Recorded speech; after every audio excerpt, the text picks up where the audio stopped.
Rival Sports Pod, covering the New York sports scene and behind the scenes, including the Buffalo Bills, New York Jets, New York Mets, and everything else in New York sports worth your precious time. And now here's Joe Pastor and Glenn Ferretti. Welcome to Rival Sports Pod. I'm Joe Pastor here with Glenn Ferretti, recovering from the Bills being eliminated in the divisional round 3 years in a row. 3 out of the past 4 years losing to the Kansas City Chiefs, having me wake up in the morning wondering, like, did this really just happen? Is this real? And, sadly it is. I mean, before we get into that, I don't know if we could skip the fact of when I asked you if you wanted to record tonight, you did respond with the middle finger emoji. So I think this is going to be an interesting show, a show that most Bills fans were hoping wouldn't be happening at all this year, especially not after this game. Yeah. I didn't think that was very nice, Joe. Well, I mean, you did send some inflammatory text at the conclusion of the game, whereas even the other Jets fans on there, I believe, used the adage that I love: too soon. Yeah, it's a good reason to beat to your own drum. You don't have to be concerned about what the outside noise of what people think. And I think this actually brings up an interesting point when we get into this, but is being the fan of the rival team, who has been kind of crapped on all year by Bills fans based on Aaron Rodgers going down in the first 3 plays of the year. I mean, do we deserve the right to be hating on the Bills? I mean, I feel like there's no other way you can go about it. It's just kind of karma coming back around. I don't know. I don't feel that like Bills fans really cared. Maybe at first, but then it wasn't just. It was just like, oh, okay, whatever. You made. I would your say bed. you were not. You were probably nicer, but you also had to look at me every single week. You made, that's the way I looked at it. You made your bed with Aaron Rodgers. You took a chance. It didn't work. He turned out to maybe be what people thought he is.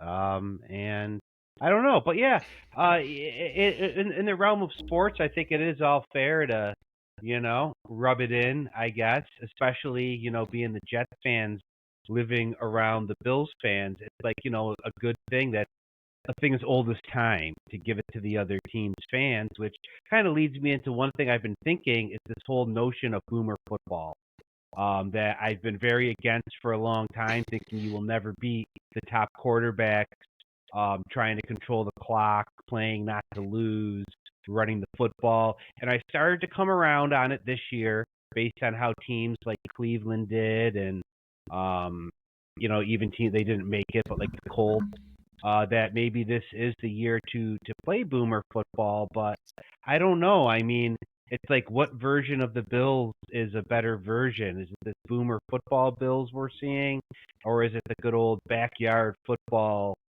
Bills? But does it necessarily need to be one or another? Is there maybe a happy medium, we could find here that will work? Yeah, I think you probably hit one of my biggest points on the head. Just thinking about last night's game is that the Bills, for the last 6 games or so, have found that really nice balance between utilizing James Cook. I mean, his numbers are off the charts the last 6 games, and really for 3.5 quarters of that game last night, they were kind of doing the same thing, keeping him utilized, moving the chains. Like, they didn't really have tons of big plays the entire game, but they were successful on offense. They were scoring touchdowns. They were putting the ball in the red zone, making plays, and they didn't have to rely on that big play. And when we got down to the end of the game, when they wound up settling for the 44-yard field goal, a couple of those throws downfield were really kind of the moving the chains or getting a few extra yards were so crucial in that windy conditions with kicking a field goal that almost, and believe me, I will be the first one to say that Allen played an amazing game, but that was kind of old Josh Allen with the deep ball to Diggs, which he should have caught 100%, going for it. But those 2 shots in the end zone where 7 or 8 yards would have been enormous with the amount of time that were left on the clock, is the chance that he had to put his team in the best position to at least tie the game up. And then you still had 2.5 minutes. Like, there's no reason to saying Diggs wouldn't have got a first down on one of that play where he was in the crossing pattern, or even on the next play, that those 2 shots in the end zone were definitely ill-timed for that moment. Well, the second shot in the end zone, he was throwing the ball away, I think. But like the whole running the football, to get back to that, it was working. I don't know if it worked for 3.5 quarters. It definitely worked for the first half, and then it seemed like the Chiefs adjusted, to that. And in terms of like Diggs, Well, I think to that point, before you move on to that, because Cook, I mean, I know Cook had like 80-something yards combined, and Allen running the ball in the first 3.5 quarters, really before the last drive, where Cook didn't get any touches. They were effective. I mean, I don't know what Allen's rushing total was, but he had a good number of rushing yards. So they moved the ball effectively, doing it both ways. Cook lost. So the proposition bet on Cook was 61.5 yards. At the end of the third quarter, he actually had 67 yards. He had 4 touches in the fourth quarter for negative yardage. I had him for I had it over 83.5 combined rushing and receiving. He was at 87, and he lost 7 and then gained like 1 back. So that was one of the craziest beats ever. Yeah. But I don't even mean just Cook. Disagree though about the shot to the end zone. There's no guarantee Diggs gets the first. There's no guarantee Diggs catches the freaking ball. Let's assume that he catches the ball. Well, no, you can't assume that. He was wide open. His first 2 touches, he had a fumble and a drop. It would have been a good catch down the field, but he dropped that too. Yeah, that was He's awful. Open, but there was a guy behind him chasing after him, and there also was a safety coming in. So that was 2nd and 9. There's no guarantee he gets the first down. And also, do you know why he was open? The Chiefs wanted you to make that throw. What the Chiefs didn't want was the touchdown. That was a touchdown. Yeah, which he missed the throw. It just happened to be, he got blocked into or whatever. The throw was missed. But that's a good decision. Because you can't play for the field goal. I don't agree with that. You can't play for the field goal. Playing for the field goal, playing it safe. I'm going to take what the defense gives me. And there's a time for that. This is the time, though, where you need the touchdown. And you don't know. I felt like they played for the field goal. You don't know if you're going to get the other touchdown later. I felt like by making those throws that they were settling like they were close enough in field goal range. Obviously, we'll get to that. It didn't turn out to be. That they didn't feel they needed to get a few more yards. And the other point was that there was, which this is obviously hard to do, but kicking from the right side of the field with the wind like blowing hard to the right was an interesting place to leave the ball. So these are just a lot of things you got to think about when you're doing it. Diggs is on a crossing pattern going to the left side of the field. So if he catches that pass, say he doesn't get the first down, I think you're still in a better position to kick the ball left to right where the wind was blowing. The kick never got. You can't think that though. On second down, you're thinking, I'm going to put the ball on this side of the field so I can kick that field goal. Then we're going to play good defense and stop them there. And then I'm saying maybe he gets... win that coin toss in overtime and somehow stop me. Or if they get the ball, I'm going to stop Mahomes again. No, really? We're thinking we should throw it to the end zone 2 times in a row and settle for a 44-yard field goal in horrendous wind conditions and take what you get. And that's that's why you're living here talking about another loss. Yeah, he was trying to hero ball didn't work again. At the end of the day, Josh Allen trying to be a freaking hero did not work at the end of that game. But the Shakir throw was not a hard throw. That was not a hard throw to make. It was just then why are we not celebrating a touchdown? He got bull rushed into him because Jones made a good play. Oh, okay. Right. So he bull rushed Dawkins. But if it wasn't a hard throw, well, clearly it was hard if there was a pass rush coming. But not at the time. And at the last minute, he got blocked into him. Yeah. I don't know. I think a lot of teams would say with 2.5 minutes, it's not like you're even settling for a field goal at that point. you're trying to pick up another first down because you have tons of time to still score a touchdown. I don't You think you'll see a do, lot of teams taking shots at the end zone in that situation unless it's as guaranteed as you think it's going to be. but you need to. Another problem the Bills had was they were playing that conservative ball the whole game. And it worked. No, it didn't. They lost. It was They working. lost. It didn't work. They didn't take Well- enough chances. They Well, played it too safe. They didn't take enough chances. You have a chance there. There's like they had no plays over 20 yards. So you think they had a better shot of winning if they were just throwing deeper downfield to the strength of the Kansas City defense? I Kansas City was like one of the worst run defenses. So the funny thing, though, I agree. But when it wasn't working, or why didn't we see when the run was working? Do you know what we didn't see? Play action. But it was working. When the I run mean, you was had 24 points in the first three quarters. working. Yeah. I mean, 24 points in the first three quarters. Yeah. When but they you got had, away from it and started throwing at it the eight. half. Yeah, they had In 24. the second half, the Chiefs defense buttoned up, and I don't know if that's sustainable when you're playing Mahomes. Yeah, I think. Well, they got another two thing punts, about right? the Bills. The Bills had 13 or 14 second down and 4. They ran it 10 out of those 13 times. That's where you work in the play action and Yep. then convert your third down. They didn't do it. Yep. They didn't do it enough. That's when you take a shot. You take a shot on a I agree second with and that. 4. You don't be stupid and put yourself in a place where you're going to throw an interception. You make it very clear if it's not there, Josh, not a big deal. Throw for it or run, and then whatever we'll convert third down. The Bills converted a lot of third downs. Way more. Yeah, I thought some downs. of their best play designs were the one to Knox where when he wound up getting hurt. That was a fantastic play design. I think that was fourth down. And then the other one, or it might have been that one on third down, and then the other one to Shakir, where he was dancing around in the backfield and came wide open on those plays. So, yeah, they kept converting third and key fourth downs, which was huge. I mean, their offense played well. I mean, I know we were sharing text messages. Like, the offenses were dead even in yards the majority of the game. So you didn't see a difference in the Bills' offense in the first half and the second half, or maybe the better way to phrase that is a difference in the Chiefs' defense in the first and second half. Yeah, I would say the Chiefs' defense got stingier, but they still only forced one punt. Okay, well, right? we also did a fake punt.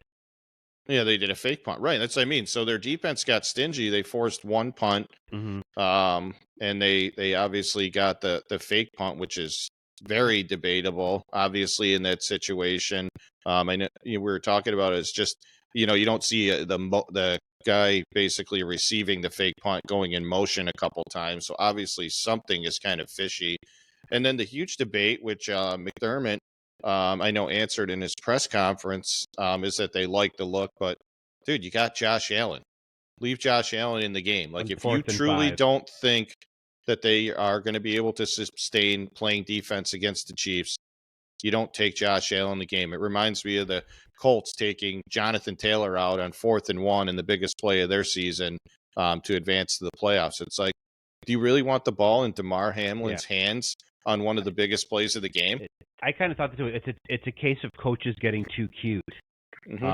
Like in the Detroit game when Tampa went for 2. Yeah. But it's like, oh, we'll go for 2. And I know why they did it. They went for 2. This way, if you get it, you kick the field goal and win, or the PAT and win if you score again. If you miss it going for 2, you could just go for 2 the second time and make them stop you twice. So I get why they did it, just like I get why they did the fake punt. They couldn't stop them, so they're like, oh, we might as well go for it. But you're getting too cute. Yeah, I can't imagine what the percentages are on a fake punt on your own 7-yard line are in that situation. I'm done with the whole analytics BS too with the go for 2, because that doesn't take into consideration the pressure of the moment as well. Even Tampa Bay, you don't get that 2-point conversion. Now that your whole season is on the line on 1 2-point conversion, dude. If you've never played sports before, you won't understand what pressure feels like. But there's no bigger pressure moment to say guys don't tighten up, quarterbacks make, they shorten the throw, receivers get a little tight when they see that ball coming. Like the human element is a huge part of it, dude. And just by going by the numbers doesn't answer the questions all the time. It is. So like that's what like I was kind of like wondering too about like that human element. It seemed like so much for the Chiefs seemed so easy. Like Mahomes played a good game, but like everything seemed so easy. Like Kelsey's so wide open on that first touchdown. It's like, how is he so wide open? Oh, I know, because you thought it was a good idea to sign AJ Klein off the street on his way to vacation in the Florida Keys and try to have him cover him when you have Dorian Williams, who you drafted high on the bench, who we don't really see until the fourth quarter, who probably made more plays. He was one of the few guys, Dorian Williams, that actually put pressure on Mahomes. Well, I know there was a big third down where he covered Kelsey really well as well, that forced the Chiefs into having a punt as well. Williams? Yeah, that they covered it up nicely. So, yeah. Well, that's why you drafted him, because he's an athletic player. But, I agree. But it's it's McDermott. It's such a weird thing about McDermott, because he could be very aggressive at times, but when it comes to trusting a young player, he's like Buck.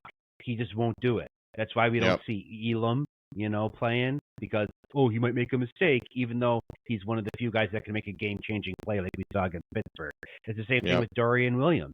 He's a superior athlete, but you're going to sign a guy that nobody wanted. I guarantee you one thing: if you cut Dorian Williams, teams would be lined up to pick him up off waivers. No one's picking up AJ nobody's Klein. picking up AJ Klein.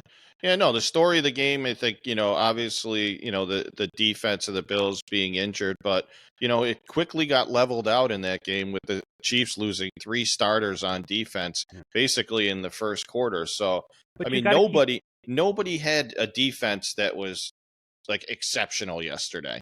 No, both teams were able to move the ball. The Bills were down 4 guys. Plus, you had Rasul Douglas was playing hurt, and I think that was pretty obvious. And then also Dotson was on and off the field. He was obviously playing hurt.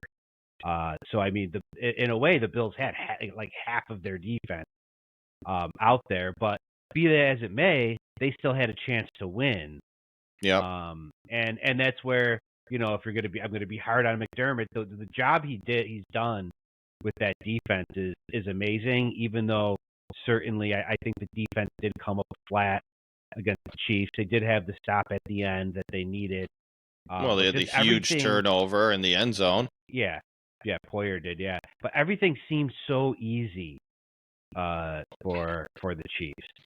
Yeah, I think at one point they flashed a stat that they had 30 attempts and 15 first downs, 30 plays and 15 first downs. Yeah. Like I think they were only one, they actually, when they got them to third down, they were only 1 of 5 in converting third downs. But it's like crazy to think they played the whole game and only had 5 third downs to try to convert. Yeah. That's the thing, is that's what was kind of making me nervous, is because you saw all the drops the Chiefs receivers were having just throughout the season.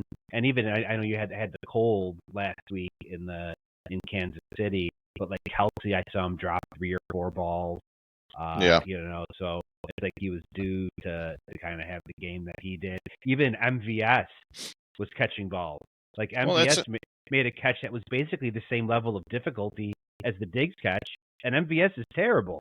So that's the thing, is I think the Chiefs made the plays, like we're talking about the Bills defense and this and that, but MVS made the plays. Sherfield did not. The second one was tougher than the first one. I get that. Maybe the ball could have been a little further outside, but those are the balls that, like, when you make those catches, they're game-changing plays. And the other one he missed was a drop.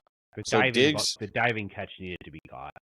Yeah, and the first one hit his hands as well. Yeah. So these guys, like, you have to make these plays. So you say we didn't have any plays downfield. Allen put the ball in 2 or 3 spots where you guys could have made plays. Yeah. Then we're talking about 3 plays of over 40 yards. It's not necessarily you didn't have them; it's you didn't make the plays. And it's just disheartening that Allen plays such a great game, and at the end of the day, it doesn't matter. He played a great game, but I'll tell you, we are one Chiefs fumble recovery around having a very different conversation about how that game ended for Josh Allen. Because if it's one fumble, it's one fumble. Yeah, Like, but in the time of the game, we Yeah. talked about this going in, that one turnover or key turnover could be the Mhm. thing that changes it. And luckily, the Chiefs guy tried to scoop and score it. If he Mhm. just jumped on that ball, we're talking about something Yeah. different. Oh, And that would have obviously, been a disaster. yeah, that would have been like, holy shit, Josh Allen plays a great game, but has this huge turnover that Mhm. cost him the season. So instead, Tyler Bass takes the crown for guy that cost Bills the season because the Bills were able to recover that ball. See, but I don't even think that even matters. I think if Tyler What Bass doesn't? Bass kicked that field goal, the Bills are still going to lose. There's a minute. Eh. There's a minute and change left. Glenn, they couldn't stop them from running the clock out. But I also thought They had He had an 8 or 9 yard rush. When you knew they were running the ball up the middle, you knew exactly where it was going, and they couldn't stop them. So, Dude, like, honestly, you're telling me Mahomes isn't going to get a field goal there?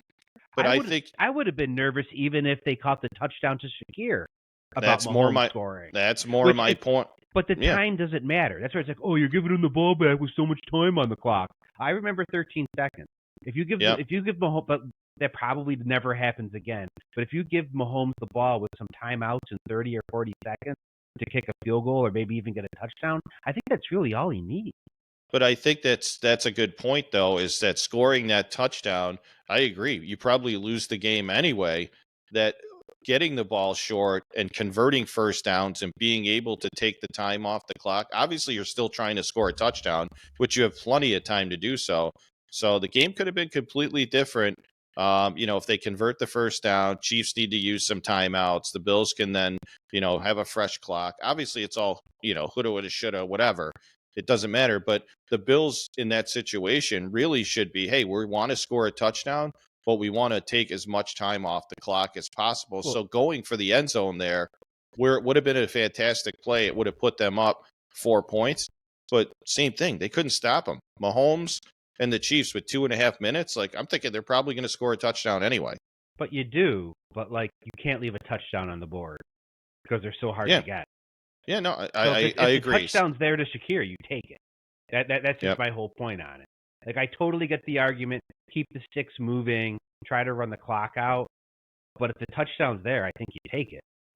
Yeah, well, that's what I mean. So, is clock and a field goal, or clock and or touchdown and give them tons of clock, or try to run the clock down and potentially only get a field goal? What's more important? It's a tough call. Yeah, I don't think the time matters. I think if you're giving them the ball back with anywhere near a minute, I'd much rather try to prevent them from getting a touchdown. Yeah, it's a tough call. I mean, that was certainly. I mean, they would have had 3 timeouts in 2.5 minutes. I mean, that was like an eternity. Oh, for sure. For the Chiefs to go down the field. So I mean, they could have even went down the field quickly and given the ball back, and it could have been a replay of 2021 of going back and forth with the scores at the end. Yeah. But yeah, I mean, it really came down to, because the offenses were kind of so efficient on both sides. It's just those key little plays, and there weren't a ton of them. Obviously, the punt and this, this turnover on downs, or for the Bills, or the missed field goal. Sorry, not turnover on downs. That was clearly the deciding factor. It's hard, do you not want to go to overtime when you're at home? It's a really tough decision. But you gotta make that kick. Yeah, you do. I was disappointed when he made it, for sure. But I said to the people I was watching the game with, when they were kicking the field goal, I'm like, the game's over. I think even if he makes it, the game's over. I had no confidence. I mean, it was really over if he didn't make it. For sure, you have you have a 0% chance if he misses, and I think you have maybe like a 10% chance of stopping him at bat. Yep. I mean, it was a fantastic game, but it's kind of putting the Bills in that Dallas Cowboy air right now, of not being able to advance in the playoffs now. And I know they made the AFC Championship years back, but now you're talking about 3 straight divisional round exits, where I think one of the years they were Super Bowl favorites coming into the season. It's not a good place to be with where the state of the team probably is. Exactly, because it's like if you can't beat the Chiefs in this situation, and I know the defense was injured and all that, but if you can't beat this version of the Chiefs, this is the weakest version of the Chiefs that the Bills have ever played in the playoffs, ever. Yep. And if you can't beat them and you're at home, you Yep. don't have to go there. You're at Yeah, home. all the excuses are gone. And you can't beat them. Well, they're facts too. I mean, it's harder to play on the road, right? Yep. Well, I think that hey, we've never played him at home. It's always been an Arrowhead. You know, tough place to play, tough environment. I mean, you guys had crazy crowd noise. You could see them going nuts in the crowd the entire time. I'm sure it was super loud for them to make their checks and run their offense, but man, they ran it pretty efficiently. He had no pressure. They couldn't get any. I mean, Rousseau got in there, but like, where was? I don't think I heard Ed Oliver's name once. Yep. There was a couple of Von Miller sightings though, so that was encouraging. Yeah, I think he had a tackle in this game. He did. He had a big tackle in the backfield. He tripped up Pacheco. Yeah, I think they were. Anyway, yeah, I think Tony Romo was hinting that he's finally back. I was like, well, wasn't back for very long. Yeah. And then I think he was chasing after Mahomes at one point. I almost wonder if, like, because, you know, a lot of coming back from those kinds of, like, stability injuries is mental. Like, did something just click in his head of, I got to make a play here, and, you know, forget it. I'm just going to go all out and make a play, and whatever happens. That's exactly what I said. He turned into, I have to be the hero, Josh Allen. That's what I said. I'm so glad you just said that. Von Miller. Oh, I thought you meant Josh Allen, because Josh Allen. Did that happen with Von Miller, and that's why we finally saw him making plays? Oh, maybe. Oh, yeah. But I kind of thought that of Allen as, like, he was at the point where maybe he was starting to get a little frustrated in the second half. You know, they were making a stop on defense, and he's like, I got to be the guy. And he takes the deep shot to Diggs, which, like I said, he should have caught. Especially the amount of money and how much, you know, talking you do about how great you are. And it was a perfect. It was a perfect. I believe I saw it was 61 air yards. Yeah. Do you notice how quiet he's gotten in the last 9 weeks of how great he is? Yeah. Because he's not anymore. Either that or he's hurt. I know they said he's got a foot injury, but he hasn't had a designation. So there's either some type of injury we don't know about. I find it hard to believe that, like, there's a chemistry problem. I don't see how that happens all of a sudden when they had so much chemistry on the field. I think you can play with someone if you don't like each other very much. Or he's washed up. Yeah. I mean, it's hard to go washed up halfway through a season, man. I mean, did he hit that? He hit that point halfway through the season. I mean, he started this year out on gangbusters, but now he's getting outperformed by the third receiver on the team, which is tough. A tough look for him. And I know. Yeah, like I said, I noticed he wasn't pointing any fingers last night because they would have been pointing directly at him. Yeah. So his future in Buffalo, you know, people are starting to hear about that. He still would be a massive cap hit. There are a few ways to save millions on his cap hit, but it's still going to be like in the $20 million range. So I don't know how eager you should be to get rid of him. Yep. But I mean, I think also, the Bills who do you replace him with? Right, exactly, because they're kind of weak at receiver as it is. But I mean, Allen is a massive cap hit next year, so you're definitely going to have some challenges from a roster standpoint. You got to be crazy if they think it's going to look the same as it looks today. Which honestly, that might be a good thing because they have not gotten over the hump. And sometimes you got to shake some things up when the core of your team is there and going to be there for a while. As the main, you have the quarterback to make the plays, but you got to get other guys that can get you over the hump. Yeah, something's not right because the players seem to be there to a certain extent. Because, like, other than the Bengals game and maybe the first time they played the Chiefs, it doesn't feel that, like, the Bills didn't have the horses. But something's not right. I don't know what it is, but something's not right. Something needs to change. Josh's contract is easily restructured, so that's what we're probably going to see there. I would like to see Dawson Knox traded. Not that I don't like him; he's a nice player, but I think when you have Kincaid, I don't think you need that much money locked up in Dawson Knox, and I think he has some value. Where people, I think he was way underutilized in the game too. I mean, I think he wound up with 5 catches, but I think he's also on 5 targets as well. If you got guys that are catching every ball thrown to you, they should be the guys getting the majority of the throws or a good percentage of them. Yeah, that's Shakir and Kincaid. He's a difference. I mean, he's a difference maker. He's a nightmare to cover especially when they have 2 tight ends. I mean, you can only cover so many guys. He was making plays, making first downs. Obviously, he's had some big touchdowns as the years went on, and he's one of those kind of wide receivers / tight ends. So if you know the strength of the, Chiefs defense is their corners and, their ability to cover the outside threats, like that should be the target is run the ball, short passes, to Kincaid, to James Cook, and move the chains that way. I just, I really think that obviously an Allen with his legs, I would have loved to seen that philosophy continue down the field on that last drive. I just dropped think that the touchdown too. He did drop that one. That was disgusting. That was their recipe for success in this game. It was kind of playing out that way, that the deep balls just weren't either being caught or they weren't going to be there. So stick with what's working for you and take what the defense gives you. So I know we beat it to death, but I know, you're thinking Diggs isn't going to catch a wide open, 6-7 yard route. I'm going to give him the benefit of the doubt and saying he probably would have caught that one.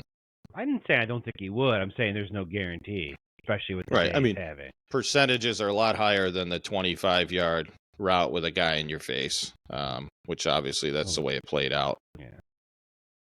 Yeah, it's tough, man. But yeah, it is. It is. So yeah, we'll see how we move forward. But it's going to be 8 months of people trying to figure out what's wrong with the Bills, what needs to be changed, what needs to be done, who's going to be restructured. Yeah, but are they not in the same breath as the Cowboys now? I'd say no, because you're starting to hear some talk. Is Dak Prescott a fraud? Yeah, but he puts up huge numbers. Allen puts up huge numbers. Yeah, Derek Carr has put up huge numbers. Well, I'm talking about guys that make the play. The guys that make the playoffs, like the Cowboys are 12-5 the last 3 years. They made the playoffs. They've gone nowhere. The Bills have gone nowhere. I mean, it's the same story. Though, but would you think? It just seems that I hear more and people thinking that maybe the Cowboys could do better without Dak Prescott and someone else in there. Yeah, it's not stupid. And I think it, and I agree. I wouldn't go away from him. I mean, I don't even know, having Trey Lance on that roster, I would want to try that. But it just seems the idea with that and Josh Allen seems even more absurd.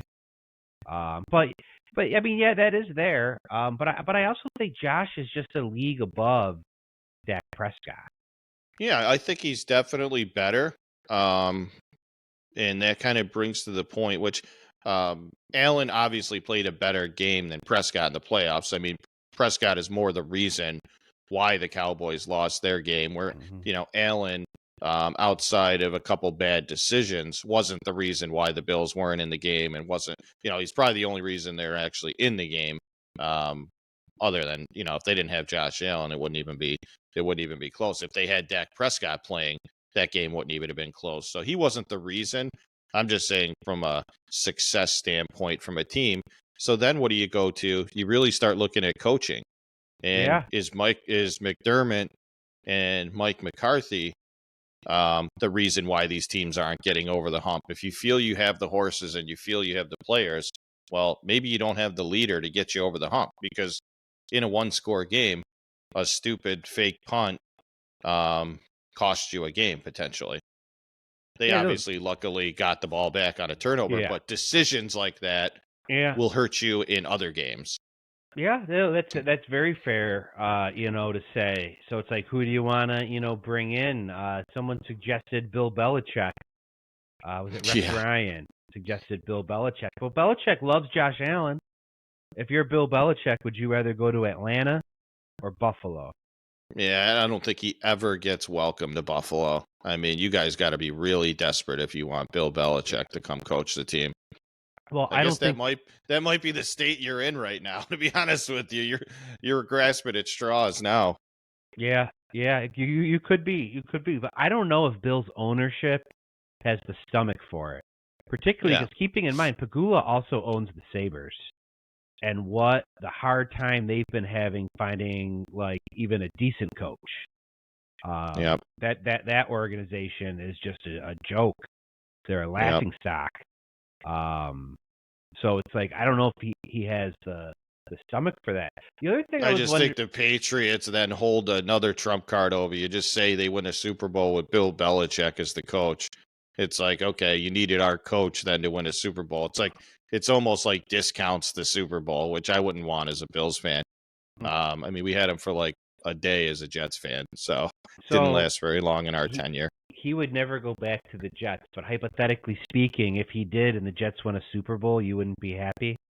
No, I would be happy, but I think it's different because Buffalo's been super competitive these last few years, and he would be like that one chip that got you over the edge. Like for the Jets, it would be like turning around a shit franchise right now. Hmm. We haven't made the playoffs in 13 years. So the Jets would be like, listen, we had to do something. Like we haven't even made the playoffs. The Bills, it's like, hey, we're knocking on the door every year. We make the playoffs every year, and we needed Bill Belichick to help get us over the hump. Yeah, and the I got to cheating. imagine I got to imagine there's another coach out there that can get it done. And Yeah, I don't it's an know. interesting name though. It doesn't. I mean, I obviously they had tons of injuries on defense, but it seemed like a lot of the credit has gone recently to Joe Brady about kind of turning in the offense to Hmm. what is more of a balanced attack, and it's been successful over the last 6-7 weeks since he's kind of been running the show there. There was obviously a lot of creativity added to the offense. You saw it last night with some of those plays, like we talked about the Shakir play and the Knox play. But McDermott, who's responsible for making the decisions, again, made some timely, dumb decisions. And I honestly think it's pressure from people like you because he's been so conservative, calling for like, hey, you need to be aggressive. And he was almost like uncomfortable in the press conference after being like, oh, I wanted to be aggressive there. It's like, dude, you punted from the 40-yard line like 4 times in a game earlier this year. Like, Yeah. Well, don't say you're Mr. Aggressive when you're handing the ball off to Damar Hamlin. but do you know what happened? Remember, Santa gave McDermott a pair of balls. Yeah. Well, he picked a bad time to utilize them. I think a pair of balls would have been keeping your guy with 50 touchdowns in the game and trying to convert it that way. And even that's big balls, right? To go for it It on is. your own, right? That's even huge. But It's not even like it's fourth and 1 on your own 30 is gutsy, I think the conversation though would have been, hey, it was a crazy, risky decision, but at least we had our guy in the game. I Yeah. mean, we're shifting Damar Hamlin back and forth in the backfield, and the most obvious fake punt that fooled nobody in the world, and that's the crazy decision he made. Like, what other risky decisions did he make? And the Chiefs only had 10 guys on the field. Yeah, that's scary. I mean, clearly none of them were coming after the punter because he couldn't even punt. That's another like organizational decision. It's like you can't tell me that this guy walked on the field last night and all of a sudden was still hurt. It's like, dude, it's a punter. Like you got to get somebody in there to punt that can actually punt. He had They had a punter on the practice squad. Yeah, no, I saw that, and then they decided to go with an injured punter in the biggest game of their season, and he had 2 clunkers of punts. Yeah, giving him even shorter fields. Now Hawk was our punter before. Who makes those decisions? That's McDermott. Well, I wonder too. A lot of the Bills, how much of it is made by the special teams coach? I mean, and how much trouble is he in? Because you have the special teams failure, you have blocked field goals, you have missed field goals, you have the Jets punt return. You've had a lot of mishaps on special teams this year from the Bills. I wonder if that's where Oh, he'll be gone. the axe Yeah. falls. I mean, you got to imagine. I mean, I think, yeah, Bass was like 1 of 3 for field goals in the other game the other night. He missed Mhm. this one. People are talking about, how bad the weather is. It's like, well, the Chiefs had to kick a couple field goals that way too, and they made them. So it wasn't an unreasonable distance. I mean, we're talking 44 yards, and not only distance is like the field goal had no shot of going in. Like it was not even close. We're not talking about one that burned the edge Oh of yeah, the no, the, you up- knew it. You the knew uprights. you knew it Yeah. was a miss, maybe halfway there or maybe a little more. Right. And yeah, nobody feels worse than Bass, but you gotta kick it to the left side of the uprights, dude, with that type of wind. You play in Buffalo all the time. The winds are probably always in the same Yeah. direction. You gotta be used to that. That was just, an utter disaster for them for the season to end that way. You almost can't write these scripts, man. The fact that the wide right has circled back around is Yeah, incredible. it wasn't wide left. It wasn't short. That's what I said. Miss it left, hit an upright, like do something other than missing it wide right. Mm-hmm. It's just crazy. They're just gonna need something to change their future. But right now, it's bleak, Yeah. bleak again. And how much does that get ingrained? Because one thing I've always wondered, if Norwood makes that field goal against the Giants, Yep. do the Bills go on? Does that change things? Do the Bills go on to maybe win another Super Bowl? Yeah, I think the pressure mounts and it continues to mount. We talked about this last week. Is like expectations for next year. Like you could keep saying Super Bowl or bust, but it really needs to be like we need to advance further than the Chiefs, hopefully playing them, and take another step forward because right now, like they cannot beat them in the playoffs. Yeah, it was Troy Aikman was saying that in the 4th Super Bowl, the people forget this, the Bills were winning at the half. Mm-hmm. And Troy Aikman looked at the Bills going into the locker room at the half, and he's like, they didn't look like a team that was winning. They looked like a team that was getting blown out, and that's when I knew we were going to come back and win. Yep. Yeah, and I think actually Andy Reid commented on that last night, was that even when we got down right away, and we were kept going down and had to battle back, he's like the team was so positive and like their energy was great, like they never got down, never got concerned. And that probably, comes from his leadership and the leadership of the captains on the team, and they're able to kind of keep that mindset.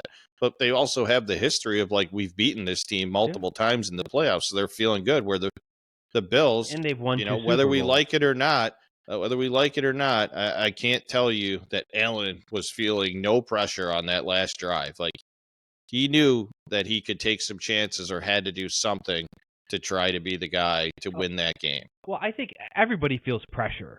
Like sure. if the Bills had made that, if Bass had made that field goal, Mahomes is under a tremendous amount of pressure. He just finds a way to get it done. Yep.